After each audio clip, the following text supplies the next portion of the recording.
Hello everyone. जैसे कि हमारा एनडी का सिलेबस चल रहा है यूट्यूब पे, तो उसी की क्लास में, उसी की सीरीज में हमारी आज की क्लास रहेगी कॉम्प्लेक्स नंबर की। तो जो कॉम्प्लेक्स नंबर होता है उसके बहुत से क्वेश्चंस आते हैं डायरेक्टली इनडायरेक्टली, और क्योंकि ज़रूरी नहीं है कि डायरेक्ट क्वेश्चन आते हैं, समटाइम्स कॉम्प्लेक्स से जो है वो इंटरलिंक्ड क्वेश्चन पूछते हैं, जैसे कि वो आपसे ट्रिग्नो में डाल देगा, आपके मैट्रिक्स में डाल देगा, तो इस तरह से वो इंटरलिंक्ड पूछ देता है क्वेश्चन को। तो शुरू करते हैं। सबसे पहले तो हम ये जानते हैं कि कॉम्प्लेक्स नंबर है क्या। ठीक है, कॉम्प्लेक्स नंबर बेटा, हमने ना नंबर्स पढ़े थे शुरू में फर्स्ट क्लास में बेसिक्स में कि कैसा नंबर होता है। उसमें हमने कॉम्प्लेक्स नंबर पढ़ा था। कॉम्प्लेक्स नंबर बेसिकली क्या होता है, जो हमारा रियल नंबर होता है उसके अंदर इमेजिनरी नंबर को जब मैं ऐड कर देती हूँ, जो इससे जो नंबर जनरेट होता है उसे मैं बोलती हूँ कॉम्प्लेक्स नंबर। ओके, अभी इमेजिनरी नंबर, हम ना बेटा मैथ्स के अंदर इस इमेजिनरी नंबर को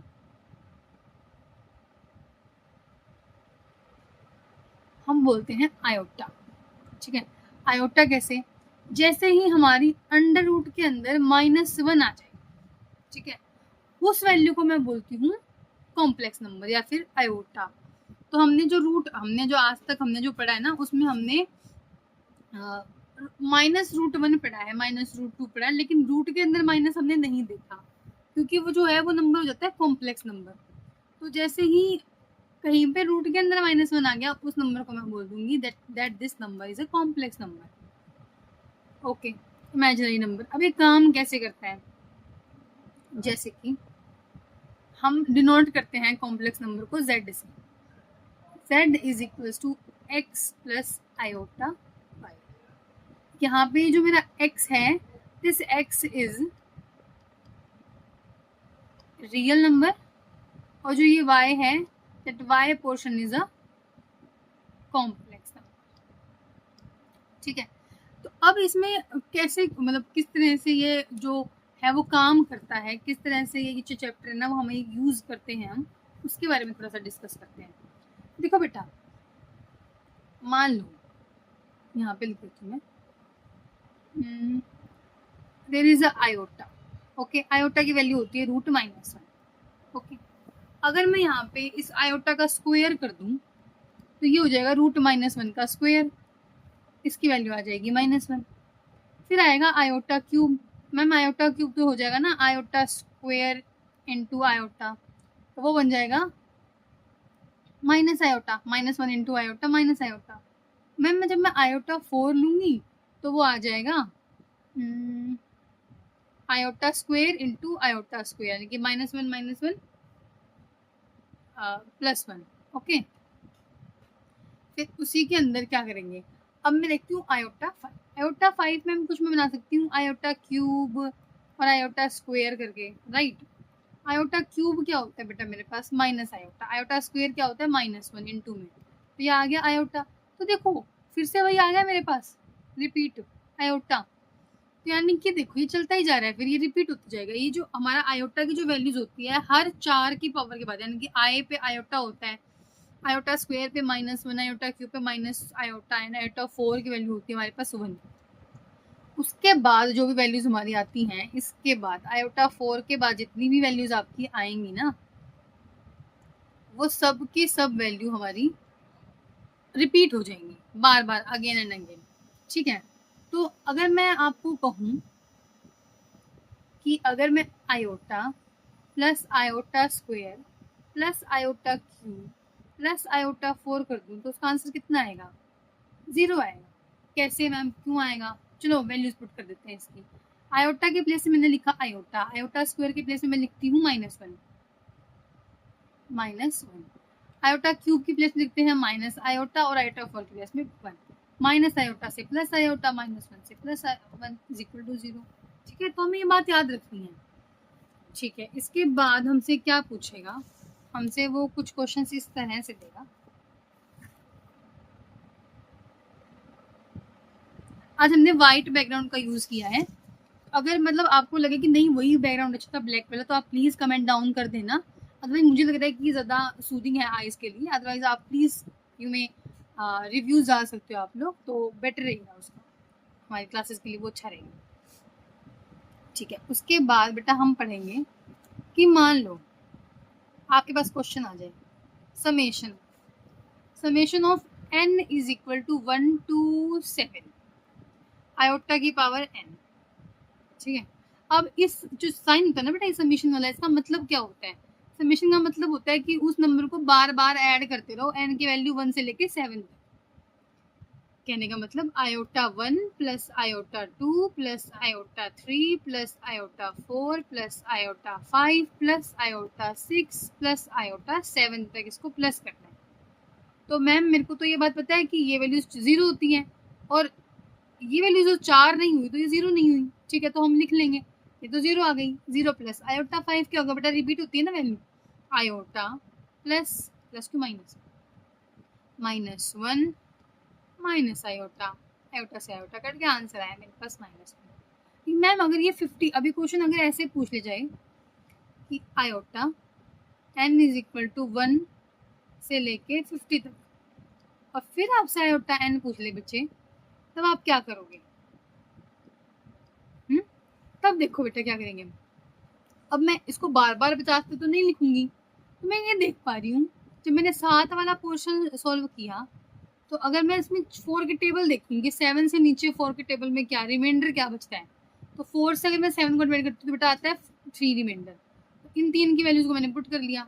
अब इसके अंदर क्या है बेटा? 50 तक है ना, आयोटा 1 से लेके, तो 50 तक हम क्या करेंगे? 50 को हम 4 से डिवाइड करके देख लेंगे। 4 1 जा 4 एंड पूरा तो नहीं कटेगा ना, ये रिमाइंडर कितना आएगा? इसका रिमाइंडर निकाल लेते हैं। चलो कोई इजी बता देती हूँ थोड़ा। 50/4 करेंगे, 4 1 जा 4, कितना बचेगा? 1 0, 4 2 जा 8, कितना रिमाइंडर है? 2 आया। अब 2 की वैल्यू पुट कर लेंगे, यानी कि i 49 प्लस में i 40 50 की। अब मेरे को पता है मैम 4 के बाद रिपीट होती है, यानी कि जब वो 48 तक पूरा 0 आ गया, 49 से आयोटा की वैल्यू रिपीट हो गई। 49 पे क्या आएगी वैल्यू? आयोटा। 50 वैल्यू क्या आएगी बच्चे? -1। तो यही आंसर आ गया मेरा। समझ में आई बात?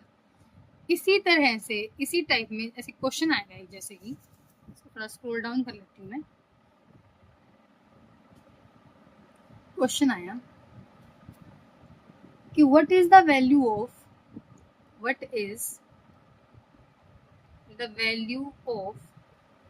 1 plus iota square plus iota 4 plus iota 6 up to iota 100। Ma'am इतना सारा तो हम सॉल्व नहीं कर सकते, तो बेटा मैं ना कुछ एनालाइज करती हूँ, देखते हैं ऊपर जाके देखते हैं हमने जो अब तक किया। जैसे ही आयोटा की जो वैल्यूज हैं हमारी, जो हमारी आयोटा की वैल्यूज हैं, जैसे ही उसकी पावर इवन हो जाती है, तो वो वैल्यूज हमारी 1 या -1 देना शुरू कर देती है ना। आयोटा की जब 2i वैल्यू तो -1 देगी। देखो आयोटा 2 पे उसने दिया -1, आयोटा 4 पे उसने दिया 1, आयोटा 6 पे फिर वो देगा -1, आयोटा 8 पे देगा वो 1। यानी कि 4 के टेबल पे अगर वो एक्यूरेटली कट गया, राइट, 4 8 12, उस वैल्यू पे हमारी जो वैल्यूज आएंगी वो आएंगी +1। अदरवाइज जो वैल्यू आएंगी इवन नंबर में वो सब क्या आएंगी? -1। ओके, अब इसी ऑब्जर्व क्या होता है ना, ट्रिक्स वगैरह कुछ होती नहीं है एक्चुअली, ऑब्जर्वेशंस को ही ट्रिक, किसी ने ऑब्जर्व किया है किसी पैटर्न को मैथ्स के अंदर, उसी को ट्रिक्स बोल देते हैं। तो हम ट्रिक्स नहीं, हम कंसेप्चुअल नॉलेज पे जाएंगे ताकि बाद में हमारी ट्रिक्स काम कर सके। ट्रिक्स काम नहीं करती कंसेप्ट के बिना। ठीक है, तो हम क्या करते हैं, यहाँ वैल्यू लिखते हैं, 1 को 1 लिख देते हैं। आयोटा स्क्वायर मैम अभी पढ़ा है -1, आयोटा 4 मैम अभी पढ़ा है +1, आयोटा 6 -1। ये तो चलता ही जा रहा है, ऐसे करते करते करते करते कहाँ तक गया? 100 तक गया। देखो 2 से लेके 100 तक जब मैं जाऊंगी तो ये सब तो पेयर बन गए, है ना, सब तो पेयर बन गए ना, 2 4 6 8, ऐसे करते करते 98 100 तक का पेयर पूरा कंप्लीट हो गया। अकेला कौन रह गया हमारा इस सिचुएशन के अंदर? ना देखो 100 वैल्यू क्या आएगी? 4 से कटता है तो +1 आएगी, +1 -1 +1 -1, ऐसे कटता जाएगा। हमारे पास एंड में वैल्यू क्या बचेगी? सिर्फ और सिर्फ 1। समझ में आई आपको बात? ये अगर नहीं आई है तो यू मे आस्क। अब देखते हैं, चलो 2 4 कट जाएगा आपस में, 6 8 कट जाएगा, ऐसे ही फिर 10 12 14 16 और 7 18 20 22 24 26 28 30 32 34 36 38 30 40 कट जाएगा आपस में, 42 44 कट जाएगा आपस में, 46 48 कट जाएगा आपस में, 50 52 कट जाएगा आपस में। ऐसे करते करते करते करते हमारा क्या होगा, जो 9800 होगा वो भी कट जाएगा। तो बचेगा क्या मेरे पास, आंसर क्या है यहाँ पे 1। तो क्या करेंगे हम, एनालाइज जो हमने किया है उसी के ऊपर हम पूरे क्वेश्चन को सोल्व करेंगे। ठीक है, अब अगला एक क्वेश्चन आया मेरे पास,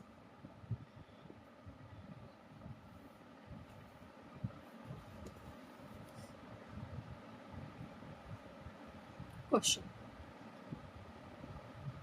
आयोटा की पावर है 2n plus iota 2n plus 1 plus iota 2n plus 2 plus iota 2n plus 3। ठीक है, और iota is equal to root minus 1। तो इसका आंसर क्या होगा। अब मैम इस तरह के क्वेश्चन में क्या करेंगे, अब मैं मान लेती हूँ जो ये n है, आप इसको मान लो अपनी मर्जी से कि ये n क्या होगा, 1 होगा।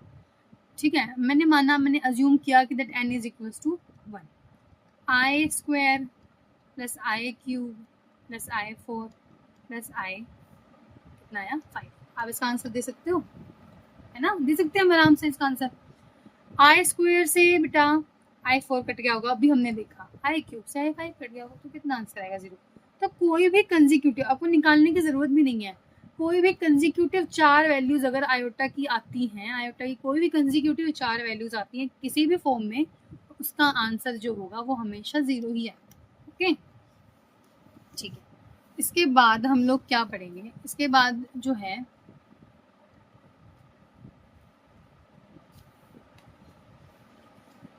इसके बाद मान लो एक क्वेश्चन है आपके लिए, होमवर्क क्वेश्चन डाल देती हूँ मैं। Summation n is equals to 1 to 8n plus 7 iota 8n plus 7 iota n is equals to कितना, ये आपका होमवर्क क्वेश्चन है। इसको थोड़ा ढंग से लिख देती हूँ मैं, इसको प्लीज़ आप अटेम्प्ट करना, इसके आंसर मेरे को मेंशन कर देना आप कमेंट में। ठीक है, तो आप बताना बेटा मेरे को उसकी n की वैल्यू कितनी रहेगी। अब हम जो पढ़ेंगे, अब हम इसको देखेंगे कि ये जब ये किसी ग्राफिकल ग्राफ पे जब मैं इसको सेट करती हूँ तो ये वैल्यूज कैसे डिनोट करती हैं, किस तरह से कॉम्प्लेक्स नंबर जो है वो ग्राफ पे डिनोट होता है। तो देखो मैं एक एक्सिस बना देती हूँ, एक्स एक्सिस वाई एक्सिस ना, एक्स एक्सिस ये बना दी, वाई एक्सिस ये बना दी। तो इस पोर्शन में बेटा आपको याद है ना, मैंने लिखा था z is equal to x plus iota y. मैंने कहा था कि x जो है वो रियल पार्ट है और ये इमेजिनरी पार्ट है ना। तो इसको मैं बोल देती हूँ बेटा रियल लाइन, इसको हम बोल देते हैं कॉम्प्लेक्स लाइन या फिर इमेजिनरी लाइन।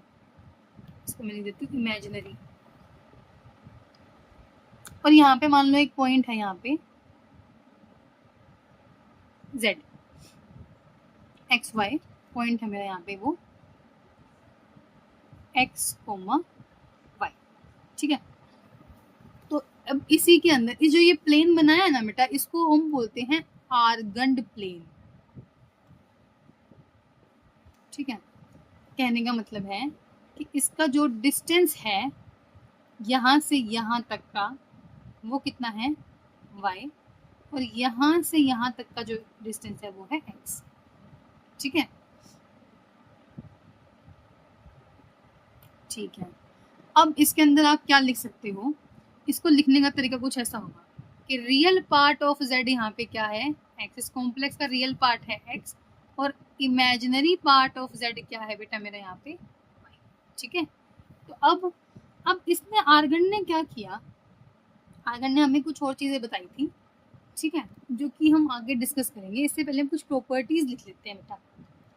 पहली प्रॉपर्टी हम लिखेंगे कि addition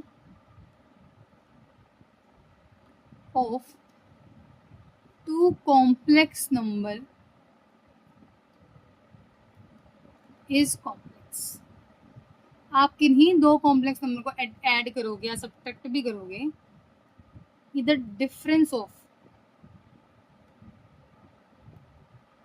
to complex number is complex number.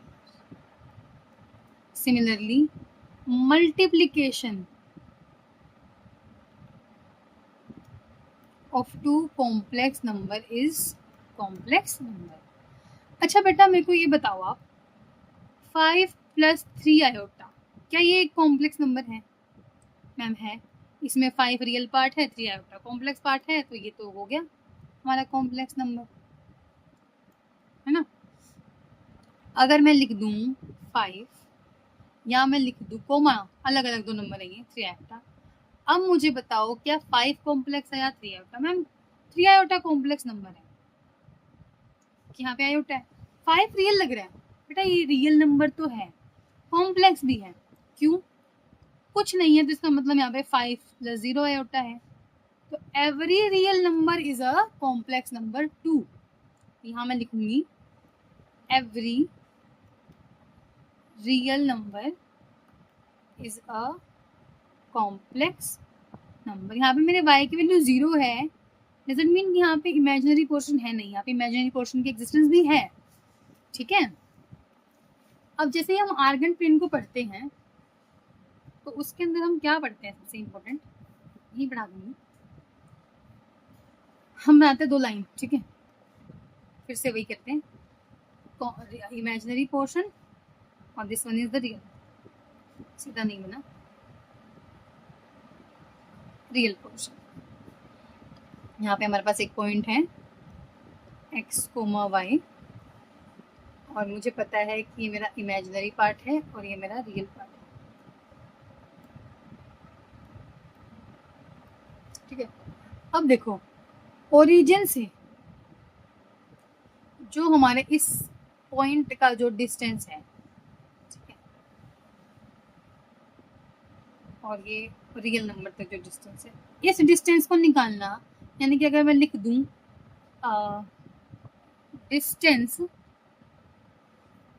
Of x y from origin, और हमने 10th क्लास में पढ़ा था ये कि 2 कोऑर्डिनेट्स के बीच में डिस्टेंस कैसे निकालते हैं, √x² + y², क्योंकि वो 0 है ना, तो यहाँ लिख सकती हूँ मैं, इसकी वैल्यू आएगी x² प्लस में y², और इस पोर्शन को हम कॉम्प्लेक्स नंबर में बेटा बोलते हैं मॉडुलस। मॉडुलस लाइक z के साइड में ऐसे 2 बार लगा देते हैं हम, इसे हम बोलते हैं मॉडुलस। मॉडुलस के अंदर ये हमें बताया जाता है कि everything under modulus is positive. इसके अंदर जो भी आ गया ना मॉडुलस के अंदर वो सब कुछ पॉजिटिव हो जाता है। अब अगर मैं देखूं इसको ध्यान से, तो बेटा हमने पढ़ा है 10th क्लास में अच्छे से कि जैसे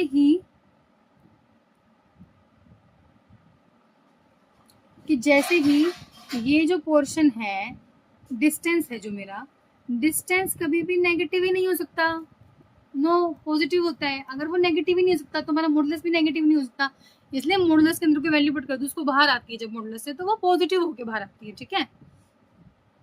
तो अब आप इसको लिख सकते हो, it is also known as magnitude, okay. Modulus में बच्चों को थोड़ा समझ आने में दिक्कत हो जाती है, तो आपको ये बात हमेशा याद रखनी चाहिए कि क्या होता है modulus, distance of x y, यानी कि the point from origin is known as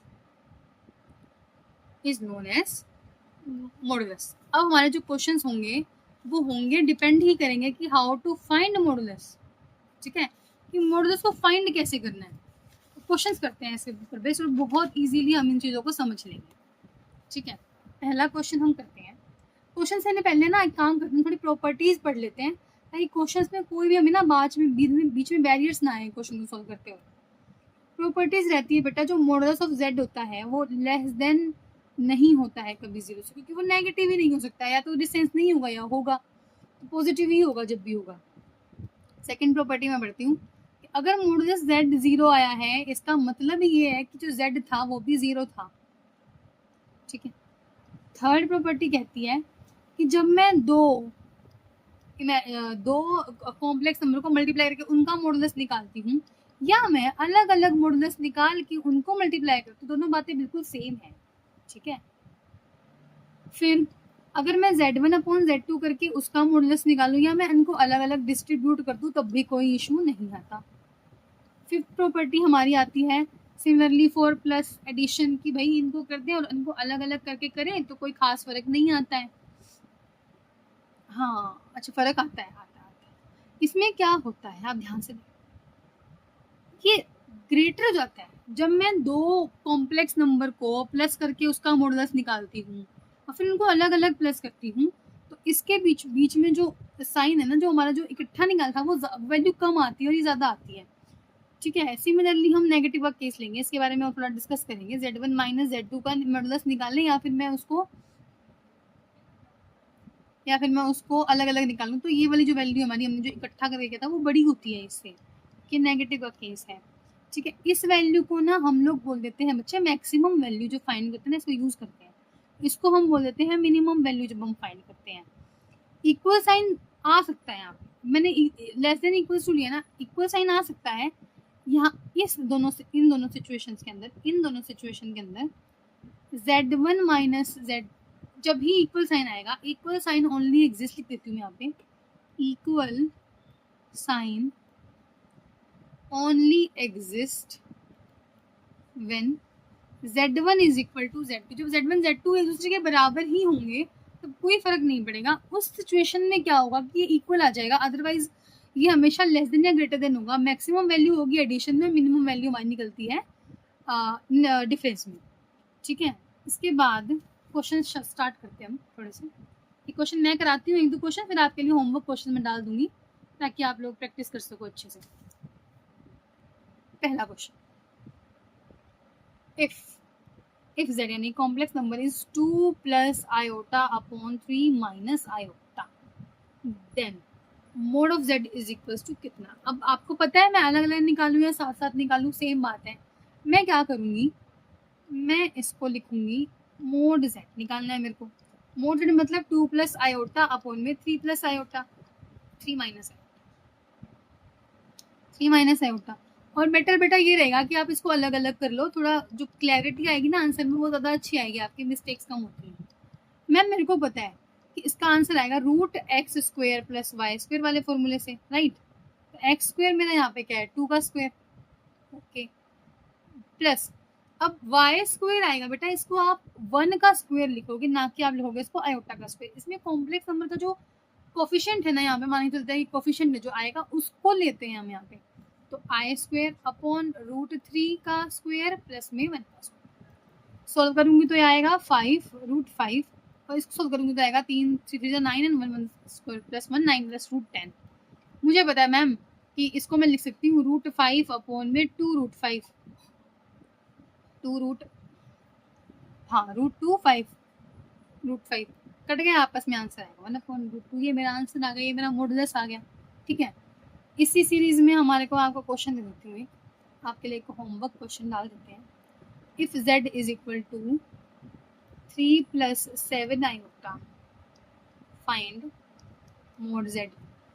एक क्वेश्चन डाल देते हैं, if z is equal to 7 iota find mod z। एक क्वेश्चन आप करना, if z is equal to z1 is equal to 3 iota plus 1 and z2 is equals to 2 iota minus 1. Find z1 plus z2 का mode. Okay, आप मेरे को ये find करके देना। z1 z2 का मोड प्लस में मत निकालो, आप मल्टीप्लिकेशन में निकाल के देना। इसी क्वेश्चन मैं आपको कराऊंगी, ठीक है। Find it. ये आपके बच्चे होमवर्क क्वेश्चन मैंने डाल दिए हैं 3, आप प्लीज़ इनको अटेम्प्ट करना और प्लीज़ इनके आंसर्स कमेंट करना आप मेरे को, ठीक है। इसके बाद हम पढ़ते हैं बेटा कॉन्जुगेट्स। अब बच्चों को ना हमेशा मॉडुलस और कॉन्जुगेट, अब हमने इसको ऐसे पढ़ लिया कि हम भूलेंगे ही नहीं कभी मॉडुलस कैसा होता है। कॉन्जुगेट क्या होता है, कॉन्जुगेट का काम होता है जो इमेजिनरी पोर्शन है उसका साइन चेंज करना। Like z is equal to दिया है मेरे को x प्लस आयोटा वाई, तो कॉन्जुगेट का साइन होगा बेटा ऐसे ऊपर सिर के ऊपर उसके बाहर होगी x प्लस आयोटा वाई के ऊपर भी बार, तब ये इससे निकलेगा तो एक्स जो रियल नंबर है वो तो वैसे का वैसे रहेगा, ठीक है। चेंज कौन होगा, जो इमेजिनरी है, माइनस आयोटा वाई हो गया। सिमिलर केस में अगर ये जेड होता एक्स माइनस आयोटा वाई, तो मोड जो जेड के ऊपर जो कॉन्जुगेट आता हमारा बेटा वो आता एक्स माइनस आयोटा वाई के ऊपर बार, तो ये बन जाता एक्स प्लस आयोटा वाई। यानी कि हमें समझ में आ रहा है मैम कि जहां पर भी इमेजिनरी पोर्शन होगा उसका साइन बदलना ही काम होता है कॉन्जुगेट का। थ्योरेटिकली इसको लिखना चाहें तो हम लिख सकते हैं conjugate is z bar is equal to x minus iota y या फिर x plus iota y।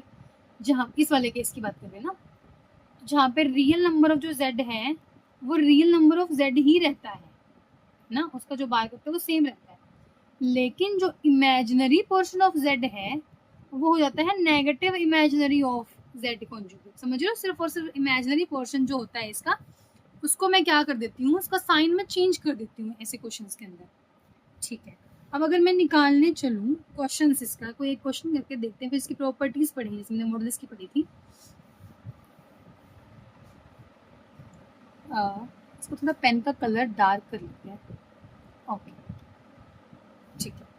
Question आया मेरे पास, मोड ऑफ 2 माइनस 7 है, सॉरी मॉडुलस नहीं, कॉन्जुगेट निकालते हैं ना।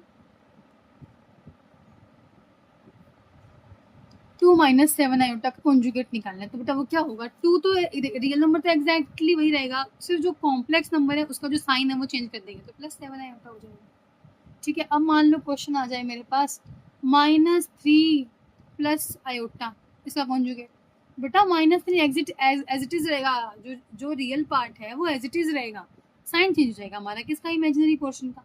तो इस तरह से हम सारे के सारे जो क्वेश्चन होंगे हमारे उनको सोल्व करेंगे। अब अगर मैं इसके बारे में कुछ बात करूँ, इसकी कुछ प्रॉपर्टीज़ के बारे में अगर मैं जानना चाहूँ, जैसे हमने मॉडल्स की प्रॉपर्टीज़ पढ़ी थी, तो मैं उसमें क्या जानूंगी बेटा,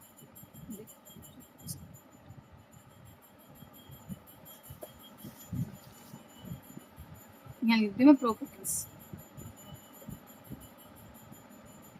प्रॉपर्टीज़ में हमारी सबसे पहली प्रॉपर्टी जो रहेगी वो रहेगी Z1 का बार और Z2 का बार मैं करती हूँ इकट्ठा, तो वो इक्वल होता है बच्चे Z1 बार प्लस Z2 बार के।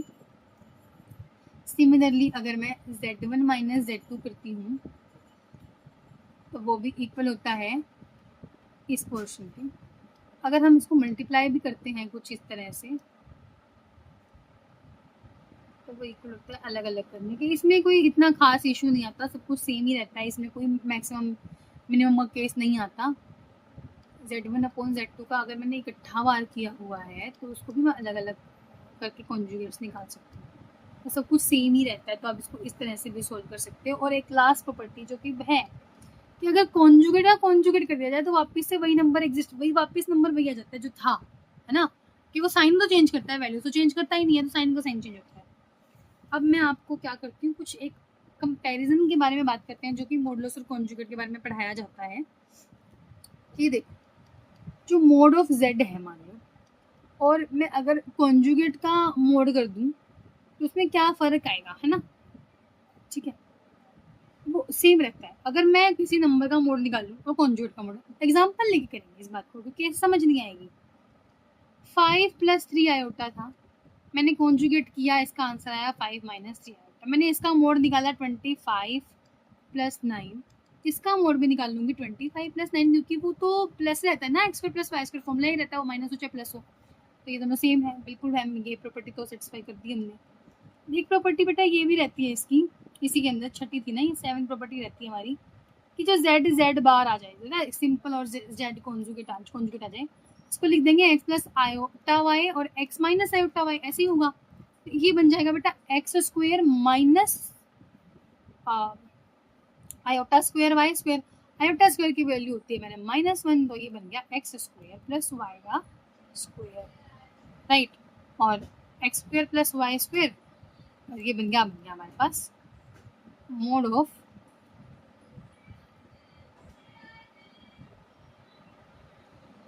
ये बन गया हमारे पास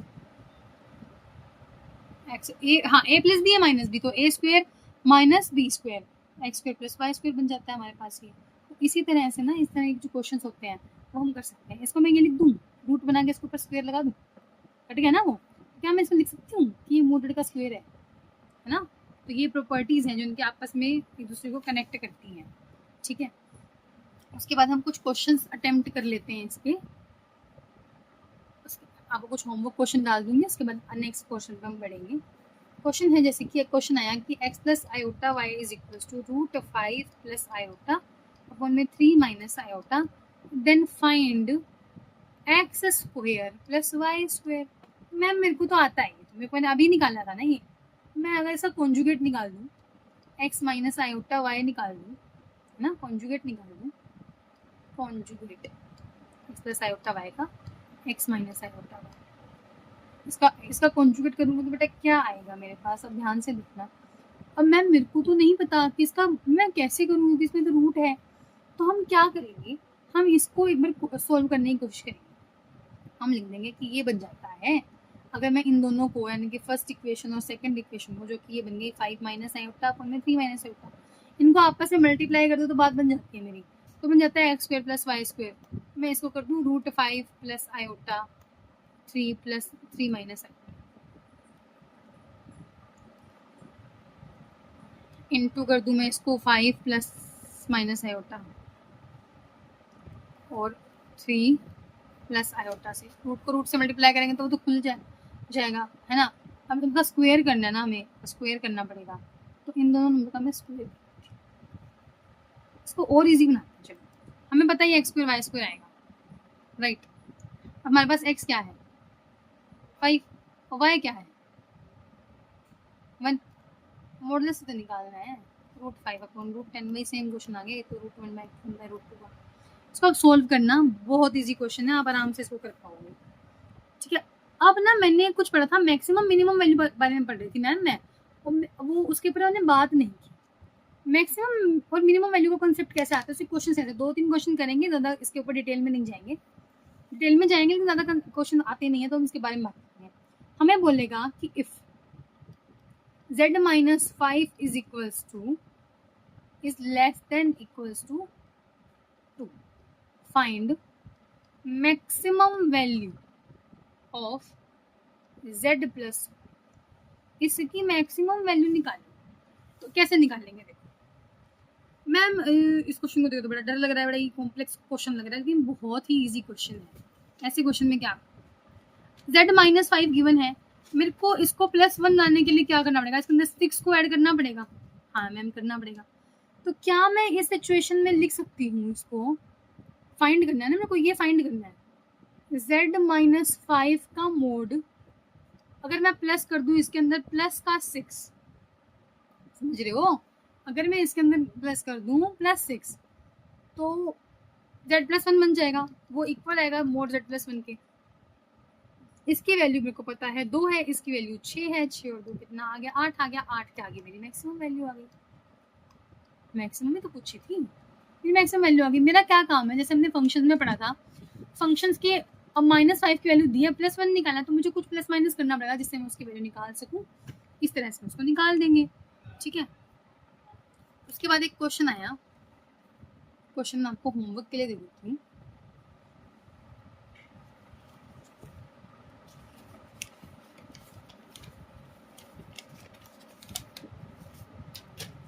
क्वेश्चन है कि if z plus 4 is less than equals to 3, find maximum value for mod z plus 2। Homework question है ये आपके लिए, इसको ट्राई करना है, इसके आंसर्स कमेंट डाउन करना, ठीक है। इसके बाद ना बेटा लास्ट कंसेप्ट आज के लिए हम पढ़ेंगे, वो है लोकस। अब लोकस क्या होता है, लोकस में बड़ा कंफ्यूजन होता है बच्चों को, बहुत ही सिंपल सी चीज है। देखते हैं लोकस, लोकस कैसे काम करता है। कोई मान लो यहाँ पे एक पॉइंट है, अब इस पॉइंट के बारे में बात करते हैं। ये पॉइंट अगर ऐसे गया, या फिर ये पॉइंट स्पाइरल हो गया, या फिर ये पॉइंट ने सर्कल बना दिया, या फिर ये पॉइंट सेमी सर्कल बन गया, इस पॉइंट ने जो पाथ फॉलो किया उसे हम बोलते हैं लोकस, यानी कि वो स्ट्रेट लाइन बन गया, वो सर्कल बन गया। इसके लिए हमें ना कुछ इक्वेशन हम 3D में पढ़ेंगे तब हमें समझ में आ जाएगा कि लोकस कैसे निकालना है। अभी के लिए हम जो बेसिक्स हैं उतना पढ़ लेते हैं कि इतना इतना बेसिक्स तो मेरे को आना ही चाहिए। तो लोकस क्या होता है मैं लिख देती हूँ, path followed by a point, by a point is known as locus. Okay, जैसे कि क्वेश्चन ही करते हैं, इसमें डायरेक्ट इससे ज़्यादा बात करने का कोई फायदा नहीं है, सॉल्यूशन ही करते हैं इसके कि if z plus z conjugate is equal to z minus z conjugate, then इस केस में जो लोकस होगा मेरा वो क्या हो।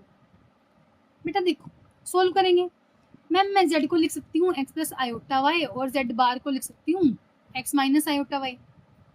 तो अगर मैं इसका जब मॉडुलस के अंदर वैल्यूज पुट करूंगी तो ये बन गया x plus i Y minus x plus X minus iota Y. तो ये इक्वल किसके हो गया, x plus iota Y minus x plus iota Y, क्योंकि माइनस के केस में साइन चेंज होंगे, एक्स एक्स कट गया और आयोटा वाई से आयोटा वाई कट गया। यहाँ पे आएगा 2x का मोड और यहाँ पे बच्चे आएगा हमारे पास 2 आयोटा वाई का मोड।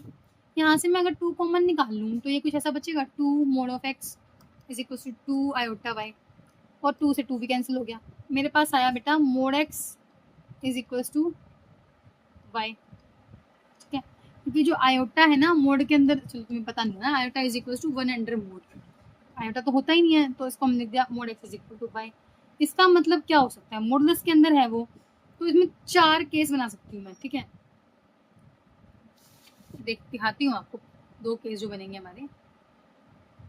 पहला हो सकता है, पहला कि x जो है वो y के इक्वल है, दोनों पॉजिटिव है या दोनों नेगेटिव है तब भी यही होगा, ये एक पॉजिटिव नेगेटिव है तो ये होगा। 2 तरीके के केस आए। और ये जो होता है ना बेटा, ये जो इक्वेशन होती है, this equation is for line, तो ये 2 आए हैं पॉइंट्स हमारे, तो हमारा लोकस क्या हो गया यहाँ पे, पेयर ऑफ स्ट्रेट लाइन। जैसे जैसे हम 3D पढ़ेंगे, 3D के अंदर क्या होगा, हम हर चीज को अच्छे से देख पाएंगे। 3D के अंदर बड़े आराम से हम समझ जाएंगे कैसी इक्वेशन कैसे लोकस को रिप्रेजेंट करती है, किस तरह की इक्वेशन आने पे हम बता सकते हैं कि वो सर्कल है, तो वो चीजें हम पढ़ेंगे। ठीक है, फिर ऐसे ही एक क्वेश्चन आया,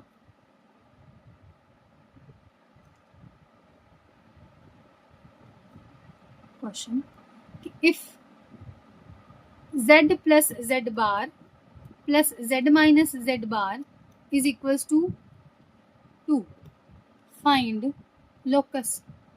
वही काम करेंगे मैम जो भी किया था, x प्लस आयोटा वाई मान के। ठीक है, तो ये तो मेरे को पता है मैम, मैंने प्लस अभी किया था जस्ट, तो ये बन गया था 2 मोड x, ये बन गया था 2 मोड आयोटा वाई यानी कि y, ये आया था 2 के इक्वल। इस दोनों में से 2 कॉमन निकाल, 2 से 2 कट जाएगा आपस में, तो ये बचेगा mod x plus Y is equal to 1। और या तो ये बन गया बेटा, देखो 3-4 केस बन गए, x plus Y is equal to 1। दूसरा हो सकता है कि x minus y is equal to 1 आ जाए। तीसरा हो सकता है कि minus x plus Y is equal to 1 आ जाए।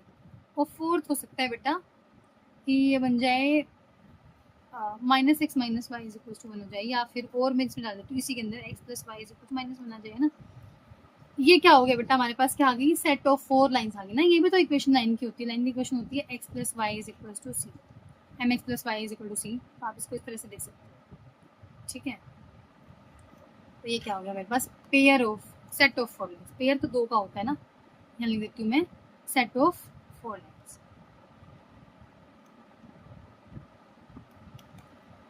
ठीक है, आज की क्लास हम यहीं पे सम अप करते हैं, इतना ही आज की क्लास में हम करते हैं।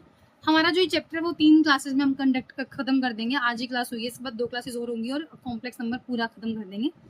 कॉम्प्लेक्स बहुत इंपॉर्टेंट है क्योंकि मैंने आपको शुरू में बताया कि इंटरलिंक्ड क्वेश्चंस पूछता है और बहुत इंपॉर्टेंट क्वेश्चन पूछता है इसके अंदर। और आपको क्या करना है बेटा, आपको पूरी की पूरी क्लास देखनी है, अपने अपने नोट्स बनाया करो, दूसरों के नोट्स में नहीं, खुद के नोट्स पे डिपेंड हुआ करो। आप लोग नोट्स ऑफ क्वेश्चंस निकाल लो, आप अपने पास एक बुकलेट ले आओ। ठीक है, कोई भी बुक आप मार्केट से परचेज करो जिसमें एनडीए के प्रीवियस ईयर क्वेश्चंस या मॉक क्वेश्चंस हो। आप रोज प्रैक्टिस करो मैथ्स की, मैथ्स आपका क्लियर हो जाएगा, कोई इशू नहीं। आप क्लासेस लगाओ, समझो कंसेप्ट को और क्वेश्चंस लगाओ, इसके बाहर आपके पेपर में कुछ नहीं आएगा, ये मेरा प्रॉमिस है आपको। और आप प्लीज़ मेरी व्हाट्सएप कम्युनिटी को ज्वाइन कर लो। अगर आप नहीं भी कर रहे हो तो कोई बात नहीं बेटा, आप नहीं मान रहे हो करने को, इसमें आपका ही बेनिफिट है, उसमें कोई मेरा बेनिफिट नहीं है। मैं आपको वहाँ पे नोट्स प्रोवाइड करवाऊंगी, लेकिन आपको मेरे को बताना पड़ेगा कि that you have to comment it down कि ma'am we joined, then I will share something in the notes, the test, the questions I will share to you. Otherwise आप प्लीज़ बुक्स परचेज कर लो, मैं यहाँ पे कोई नाम नहीं लूँगी किसी बुक का, आप अपनी मर्जी से अपनी कन्वीनियंस के हिसाब से आप बुक्स लो, इसमें PYQs और मॉक क्वेश्चन आप उसको अटेम्प्ट करो. And thank you for watching this series and best of luck for your journey बेटा.